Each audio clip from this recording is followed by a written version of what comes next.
ഇന്ന് ഞാൻ നിങ്ങൾക്ക് ചെയ്ത് കാണിച്ചു തരാൻ പോകുന്നത് നുറുക്ക് ഗോതമ്പ് വെച്ചിട്ടൊരു ദോശയാണ്.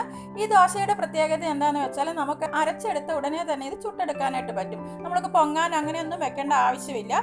ഇത് കുതിർന്നു വരുന്നൊരു സമയം മാത്രമേ വേണ്ടൂ. 1 മണിക്കൂറോ 2 മണിക്കൂറോ വെള്ളത്തിലിട്ട് നന്നായി കുതിർത്തെടുത്ത് അരച്ചെടുത്ത ശേഷം നമുക്ക് അപ്പം തന്നെ ഇത് ചുട്ടെടുക്കാനായിട്ട് പറ്റും. ഷുഗർ പേഷ്യൻസിനൊക്കെ പറ്റിയ നല്ലൊരു ദോശയാണിത്. അപ്പോൾ ഇത് എങ്ങനെയാണ് ഉണ്ടാക്കുന്നതെന്ന് നമുക്ക് കാണാം. ഈ ദോശ ഉണ്ടാക്കുന്നതിനായിട്ട് ഞാൻ ഇതുപോലെ 1 കപ്പ് നുറുക്ക് ഗോതമ്പാണ് എടുത്തിട്ടുള്ളത്. പിന്നെ ഒരു 1/4 കപ്പ് പച്ചരിയാണ് എടുത്തിട്ടുള്ളത്. പിന്നെ ഒരു ടീസ്പൂൺ ഉലുവയുമാണ് എടുത്തിട്ടുള്ളത്.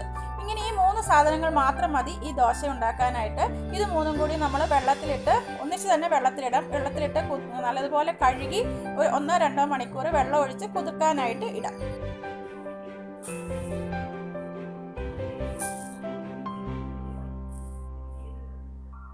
ഇത് 3ഉം കൂടി നമുക്കിതുപോലെ ഒന്നിച്ചൊരു പാത്രത്തിൽ തന്നെ വെള്ളത്തിൽ ഇട്ട് വെച്ചാൽ മതി.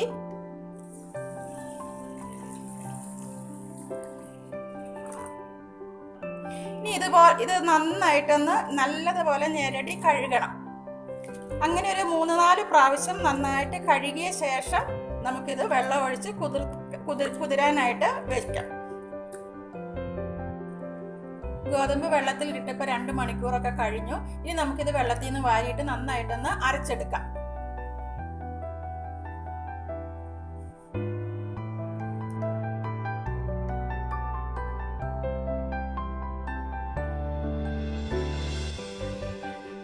നമുക്ക് ഈ ഉപ്പും കൂടെ ഇതിൻ്റെ ഒപ്പം തന്നെ ഇട്ടിട്ട് അരച്ചെടുക്കാം. ഇതുപോലെ നന്നായിട്ട് അരച്ചെടുത്തിട്ടുണ്ട്.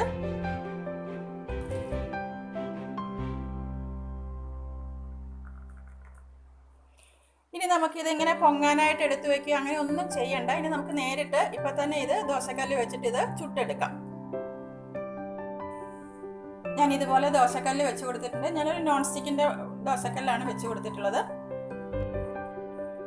ഈ ദോശക്കല്ല് നല്ലതുപോലെ ചൂടായി കഴിയുമ്പോൾ ഞാൻ ഇതുപോലെ ഒരു തവി മാവ് എടുത്ത് ഒഴിച്ചു കൊടുത്തിട്ടുണ്ട്. എന്നിട്ട് നമുക്ക് നന്നായിട്ടൊന്ന് പരത്തി കൊടുക്കാം. നല്ല കനം കുറച്ച് പരത്തി കൊടുക്കുകയാണ് നല്ലത്. അപ്പോഴാണ് ദോശ നല്ലതായിട്ട് നമുക്ക് കിട്ടുകയുള്ളൂ. നമുക്ക് അതിൻ്റെ പുറത്ത് ദോശ ഒന്ന് വലിഞ്ഞു വരുമ്പോൾ അതിലേക്ക് നെയ്യോ എണ്ണയോ ഏതാ നമുക്ക് ഇഷ്ടമുള്ളതെന്ന് വെച്ചാൽ അതൊന്ന് തൂത്ത് കൊടുക്കാം.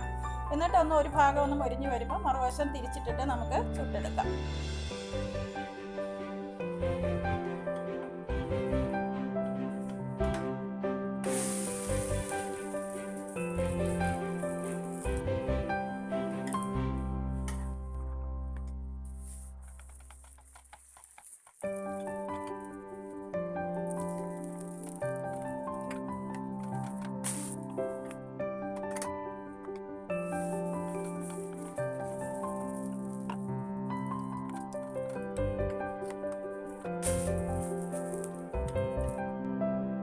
നിങ്ങൾക്ക് ഈ വീഡിയോ ഇഷ്ടപ്പെട്ട് കാണുമെന്ന് കരുതുന്നു. ചപ്പാത്തി മാത്രം നിന്ന് മടുത്തിരിക്കുമ്പോൾ ഇടയ്ക്ക് ഇങ്ങനെയൊക്കെ നമുക്ക് ഉണ്ടാക്കി ഒന്ന് കഴിച്ചു നോക്കാം. ഒരു വെറൈറ്റിക്ക് വേണ്ടി നല്ലതാണ് കഴിക്കാനായിട്ട്. ഇതിൻ്റെ കൂടെ നല്ല മുട്ടക്കറിയോ ഇറച്ചിക്കറിയോ ചട്നിയോ ചമ്മന്തിയോ എന്ത് വേണമെങ്കിലും കൂട്ടി നമുക്ക് കഴിക്കാം. അപ്പോൾ നിങ്ങൾക്ക് ഈ വീഡിയോ ഇഷ്ടപ്പെട്ടെങ്കിൽ നിങ്ങൾ ലൈക്ക് ചെയ്യാനോ ഷെയർ ചെയ്യാനോ ഒക്കെ ഓർക്കണേ. എൻ്റെ ഈ ചാനൽ ആദ്യമായിട്ട് കാണുന്നവർ ഈ ചാനൽ ഒന്ന് സബ്സ്ക്രൈബ് ചെയ്യാനും ഓർക്കണം. അപ്പോൾ മറ്റൊരു നല്ല വീഡിയോയുമായി ഞാൻ വീണ്ടും വരുന്നതാണ്.